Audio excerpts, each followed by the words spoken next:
All right, a Tulsa police officer who shot and killed an unarmed black man last September now breaking her silence. Because of your action, a man is dead. Yes.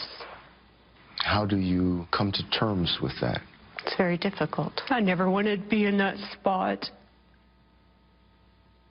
His actions dictated my actions. I never want to kill anyone. Wow. Officer Betty Shelby said to go on trial in May for manslaughter, facing 4 years to life. So why did she decide to go public with her story? And does it have anything to do with the fact the media and others are already labeling her guilty and a criminal? Here to weigh in is Fox News contributor, former Washington, D.C. homicide detective Rod Wheeler. Rod, you probably saw the feature. We've also seen the video. How unusual is it to come out before the trial and give your side of the story?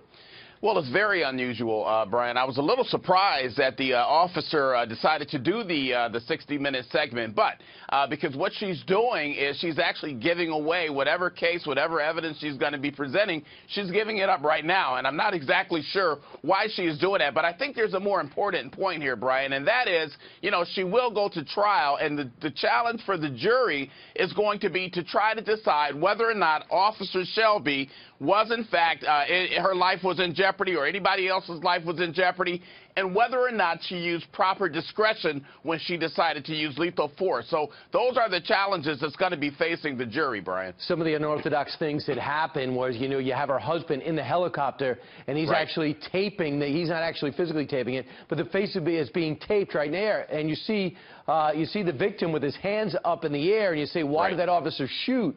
And here's her explanation of why she felt threatened. His hands are just dropped beside him. His chin is resting on his chest, and he's standing there motionless. I thought, I wonder if he's on PCP. Why did that cross your mind first? Because it was an odd behavior, zombie-like. It's the best I can. Zombie-like. Zombie-like. Dad, he did have PCP in his system. Does that mean anything to you?